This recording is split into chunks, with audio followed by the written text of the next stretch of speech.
ជ្រក់ត្រសក់ខ្ចីជាមួយនឹងស្ពៃក្តោបជំរាបសួរក៏ដូចជាសួស្តីពុកម៉ែបងប្អូនទាំងអស់គ្នាថ្ងៃនេះខ្ញុំមកចេញវីដេអូចែកជូនពុកម៉ែបងប្អូនទស្សនាទៀតហើយថ្ងៃនេះគឺយើងមកធ្វើជ្រក់ស្ពៃក្តោបទាំងអស់គ្នាពុកម៉ែបងប្អូនជាមួយនឹងត្រសក់ខ្ចីនិយាយពីរសជាតិវិញពុកម៉ែបងប្អូននិយាយថាស្រួយឆ្ងាញ់តែម្ដងពុកម៉ែបងប្អូនទាំងអស់គ្នាឥឡូវក៏មកទៅស្ដាប់ខ្ញុំនិយាយអត់ចាយពុកម៉ែបងប្អូនទាំងអស់គ្នាយើងមកមើលពីរបៀបធ្វើទាំងអស់គ្នាដំបូងយើងលាងទឹកជាមួយនឹងស្ពៃនិងត្រសក់របស់យើងនឹងឲ្យបានស្អាតដល់ពុកម៉ែបងប្អូនទាំងអស់គ្នាយើងលាងវាយើងចិតចឹងមកតាមវីដេអូនឹងមកពុកម៉ែបងប្អូនទាំងអស់គ្នា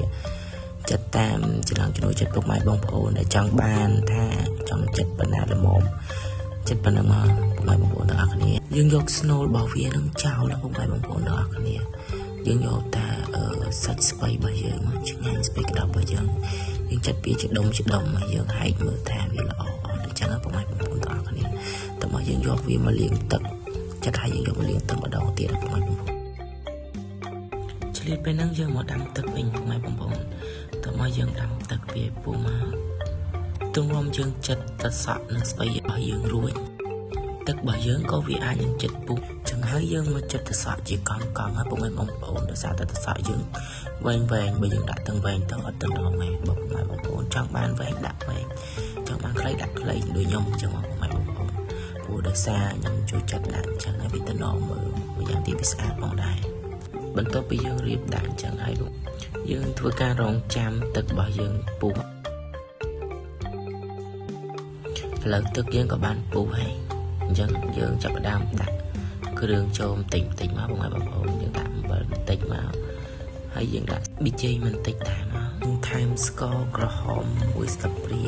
សម្រាប់ខ្ញុំដាក់ស្ករត្នោតបើសិនជាអត់មានស្ករត្នោតយើងអាចដាក់ស្ករសបានហើយគ្រឿងផ្សំរបស់យើងគឺមានតែប៉ុណ្្នឹងឯងយើងទុកឲ្យទឹកនឹងត្រជាក់ចាំយើងយកមកដាក់ចូលជាមួយនឹងស្ពៃនិងត្រសក់របស់យើងដែលយើងរៀបទុកហើយហ្នឹងយើងដាក់វាម្ដងបន្តិចដូចនៅក្នុងវីដេអូហ្នឹងហើយតបមកយើងទុកវាមើលថាមួយថ្ងៃឬក៏មួយថ្ងៃកន្លះគឺយើងអាចយកវាមកញ៉ាំបាន